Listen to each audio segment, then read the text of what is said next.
Arabic Qahwa, the Quranic Arabic Learners Podcast, brought to you by FluentArabic.net, the best place to find tutorials, resources, and learning advice for classical Arabic.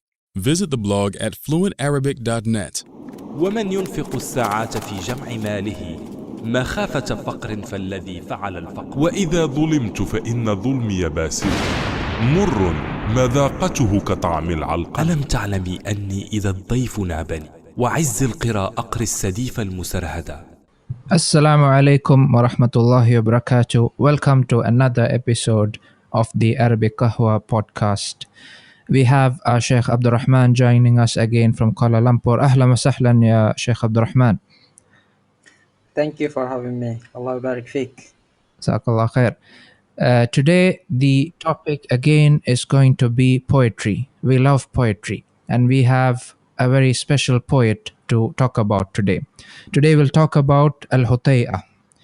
Now, Hutay'a, we don't know much about him except a few details. His name was Jarwal ibn Aus ibn Malik. He was Mukhadram, which means he lived in both the periods of Jahiliyyah and Islam. And inshallah, he died as a Muslim. But what we know about him is his poetry. Now, there are different kinds of poetry in Arabic.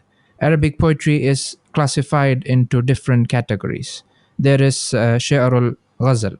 There is the romantic poetry, where you talk about love and, you describe feelings and all these things.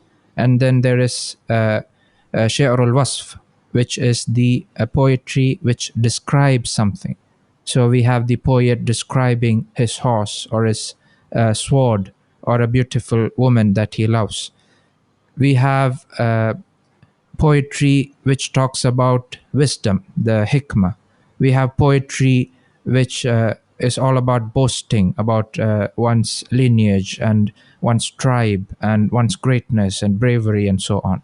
And finally, we have Ash'ar al-Hija, the poetry which is used as a weapon to insult someone, to insult someone's tribe.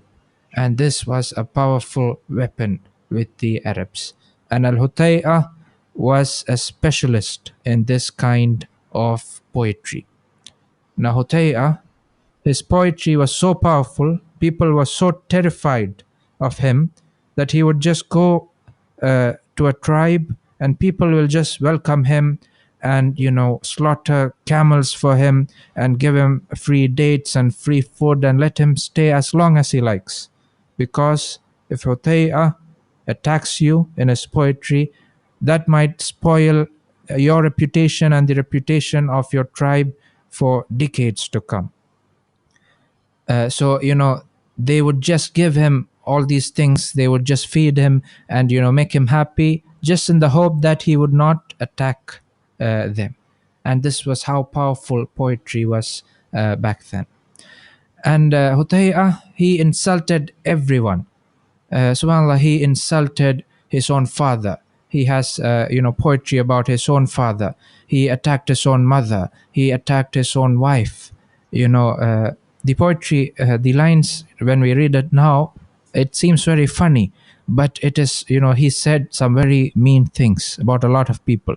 And to the extent he attacked himself, there's this story that Hutay'a, one day he went out and he couldn't find anyone to insult. So he says in his poetry, أبت شفتاي اليوم إلا تكلما بشر فما أدري لمن أنا قائله. My lips have refused except to attack someone, to talk bad about someone. And I don't know whom to attack because he's already spoken about everyone. So he says, أرى لي وجها شوه الله خلقه. He attacks himself. He says, I see that I have a face that Allah has truly disfigured. They say he was ugly. So he says, Allah has given me a face that he has truly disfigured. فَقُبِّهَ مِنْ وَجْهٍ وَقُبِّهَ حَامِلُهُ. So what an ugly face and what an ugly person who carries it. And this is how Hutay'a, he attacked himself. Sheikh Abdurrahman, inshallah, he's going to tell us more about Al-Hutay'a and a few very interesting incidents in his life, and how finally the Amir al-Mu'mineen Umar ibn Khattab had to intervene and make him بسم stop الله الرحمن insulting الرحيم الحمد people. لله It is والصلاة a very والسلام على interesting نبينا story. محمد So, وعلى تفضل آله يا Sheikh وصحبه Abdurrahman. أجمعين. So we are talking about Hutay'a, Al-Hutay'a, who is a great poet, a prolific poet, and who's mostly known by his satirical poems. And he's known by his tongues that he used to insult people and make fun of them. And this specific story and poems that we chose, it's fall in that category of poetry. So this one is happened between him and a man called Az-Zabriqan ibn Badr. Az-Zabriqan ibn Badr was a man with a high prestige and a high repute who was honored in his tribe and amongst his people. And he was once he was in Medina, because he lived in Islam at the time of the Prophet, and when the Prophet ﷺ died, when some of the tribes they left Islam, he stayed in Islam and he collected the zakat of his people and he took it to Abu Bakr radiallahu anh. So Abu Bakr was very happy with him and he honored him and he maintained him as the tax collector in his tribe. So he was coming to Medina at the time of Umar, when Umar radiallahu anh was the ruler or the Khalifa. And he met Al-Hutay'a. And Al-Hutay'a was saying he was looking for someone who would take care of his need, who will take care of his need. And then Hutay'a would dedicate all his poetry to praise him. So he said, I'm looking for someone who will take care of my need, and I will dedicate my poetry to praise that man. And Az-Zabiqan thought that is a very good deal, so he And accepted it. poetry was a very good, And a very lucrative profession back in these days. yes, Yeah. it is. So Az-Zabiqan thought that is a very good deal, so he accepted, and they made a deal that Az-Zabiqan would take care of him and his family, and then Al-Hutay'a would compose poetry praising him. And he said, because he had something to settle in Medina, so he sent Al-Hutay'a to go ahead before him and go to his family and wait for him there. And he sent to his wife to take care of Al-Hutay'a and to honor him and to give him all his needs. So Al-Hutay'a, he went to Az-Zabriqan's wife, and initially Az-Zabriqan was Az-Zabriqan's wife was taking care of him and was kind to him. But Al-Hutay'a was with his daughter called Mulaika. So when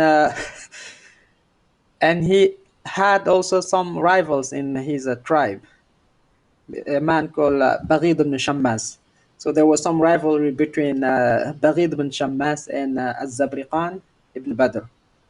So when Al-Hutay'a, when he was with his daughter, so Baghid ibn Shammas, he wanted to attract Al-Hutay'a toward him. So what he did, he spread the rumors that that Az-Zabriqan wanted to marry Al-Hutay'a's daughter. That's why he sent him to his family. So his objective was to marry his daughter. And when Mulaika. And when Az-Zabriqan's wife heard that, she felt so jealous, so she changed her attitude toward Al-Hutay'a. And she stopped hosting him well and being nice to him. And Baghdad bin Shammas also took the advantage of the situation, so he asked Al-Hutay'a to join him, and he would give him hundreds of camels and give him meet all his needs. And this thing was very hard for Al-Hutay'a to resist, because on one hand, Az-Zabriqan's wife is not kind toward him now anymore, and Baghdad bin Shammas is offering just too much for him to resist. So he shifted aside. He joined Baghdad bin Shammas and his family, and he started praising them, and they'll start feeding him and giving him, slaughtering camels for him, and giving him dates and milk and so Subhanallah. on. And when Zabriqan, once he came back to his tribe and he heard this news, he was so upset and he was so angry. And but there was nothing he could do about it. And then Al-Hutay'a, he started doing what he's known for. He started making hijab and insulting Al-Zabriqan. And he made his famous poem in which he said, دع Zabrik. المكارم لا ترحل لبغيتها وقعد فإنك أنت الطاعم الكاسي. And this line is very famous. You always see it when you read the books of literature. Sometimes they even use it as an example in the books of Balagha. And he started this poem first by explaining his Subhanallah. why he shifted sides, and how Az-Zabriqan's wife was not treating him well. She ill-treated him, and that Baghdad bin Shammas was right and was justified in what he did. Say, ما كان ذنب بغيض أن رأى رجلا ذا فاقة عاش في مستوعر شاسي جارا لقوم أطالوا هون منزله وغادروه مقيما بين أرواس أرماس ملوا قراه وهرته كلابهم وجرحوه بأنياب وأضراس. So he said, Baghdad was right. He has the right to do what he did, because he saw a man who was destitute, who was deprived, and living in poverty, and was ill-treated and was not taken care of. But Baghdad comes and hosted him and treated him well and gave him whatever he needs. So this was justified, and this does not mean Al-Hutay'a is not he is not a honorable man. Rather, what he did was normal and logic, and it does not mean shifting side that he just did it just for the sake of doing it, or because the other offer was higher than the first offer, but he has a right to do that. Yeah. And he mentioned this line, دع المكارم لا ترحل لبغيتها وقعد فإنك أنت الطاعم الكاسي. He told الزبرقان, دع المكارم, leave the great things, لا ترحل لبغيتها, do not travel around trying to achieve these great things. وقعد فإنك أنت الطاعم الكاسي, you sit and don't go anywhere, for you are the one who is who eats and the one who wear nice clothes. And this, if you look at the surface, especially the last part, maybe you think it's just normal. But when you say فَإِنَّكَ أَنْتَ Ta'im al-Kasi, you're the one who feeds or the one who eats? there are two interpretations for this part, because the first one, they say فَإِنَّكَ أَنْتَ الطَّاعِمُ الْكَاسِي, you eat and you wear nice clothes. So Okay. but in Balagha days, or sometimes you use the active form in order to express the passive form. So which means you are you've been fed and you're being well clothed. But both it's bad, Okay. because the first one means you only know eating or and wearing nice clothes, just, and the other one, which means you can't even afford your own food. Other people feed you, and you can't even afford your own clothes. Other people are the one who give you clothes. So both. Yeah, subhanallah. Yeah, I just wanted to say, like when you look at hijab of the famous poets in Arabic, you don't find a lot of vulgar language, or they're not saying vulgar things, but the way they do it is with so much eloquence, and it just lasts, and people keep spreading it, and this is what really causes the damage. So the hijab in Arabic, Exact. it's something of literary beauty, as I think you'll see when Exactly. I Sheikh think the Abdurrahman beauty lies explains in these the lines. subtlety. So it's not that it's a very straight or vulgar. Rather, you need a Mm.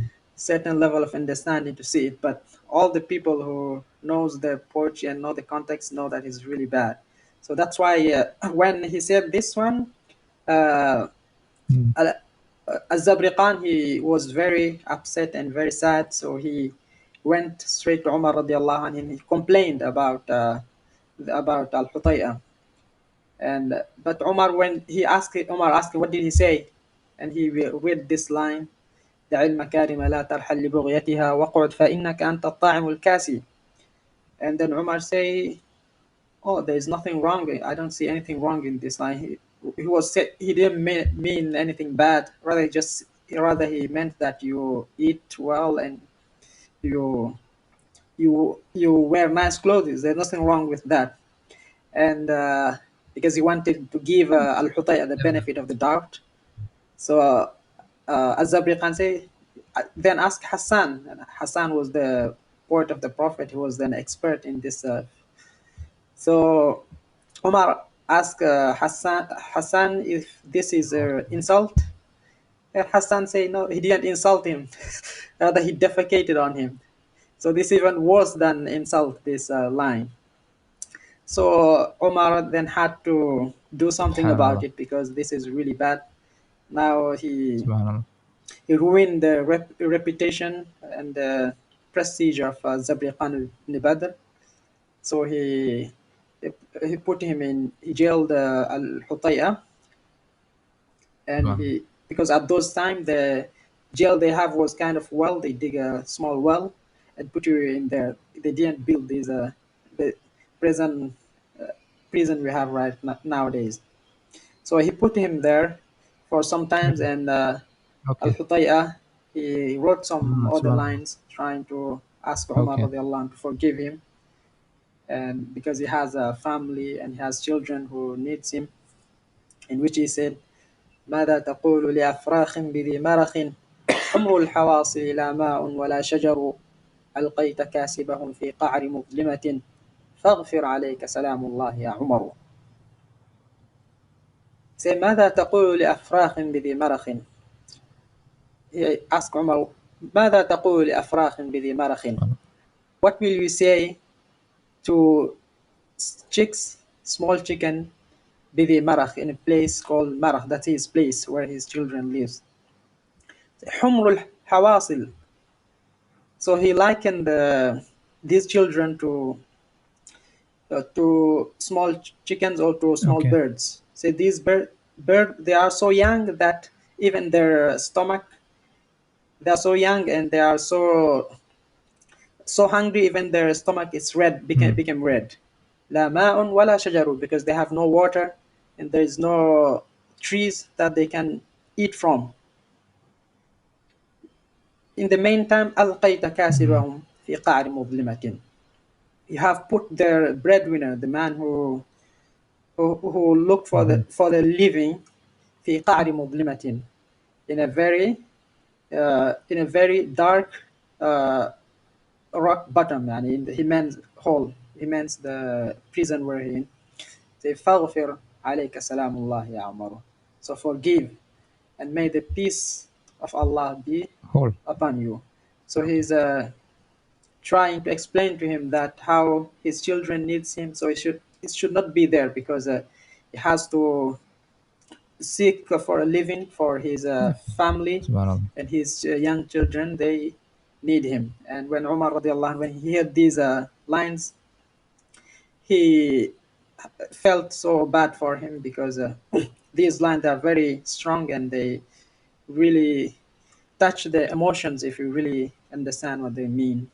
So Umar decided to release him, and also he took some money, they say around 3,000 dirham, silver dirham, and he gave it to Al-Hutay'a and asked him, please do not Mm. insult any Muslim, do not insult anybody. If you want to say poetry, you can say anything, but stop insulting and lampooning other people. So this is the story I wanted to share in this. Subhanallah. Jazakallah khair. That is so beautiful. So in conclusion, I just want to say something. Uh, you know, when we talk about these poets and their poetry, often we find, they are not the best role models. It's not like the stories of the rest of the heroic Sahaba, who are such good role models. Uh, in their poetry and in the things they said, we might find things, we might think, this is not right. Why are we promoting this poetry? Why are we, studying it? Why are we trying to memorize it? The thing is, we are just following what the Prophet ﷺ taught the Sahaba, and the Sahaba, understood from the Prophet ﷺ. This was their methodology, really, when it came to poetry.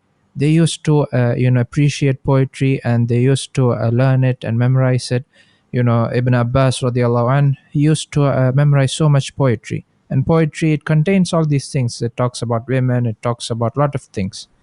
But the thing is, the understanding of poetry, it gives such in-depth understanding of the Arabic language, which leads to better understanding of the Quran and the Sunnah.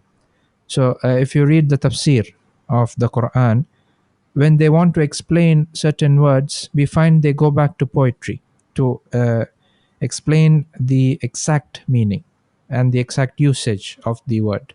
So poetry is very important when it comes to understanding the sciences and the Wahi and the Quran and the Sunnah.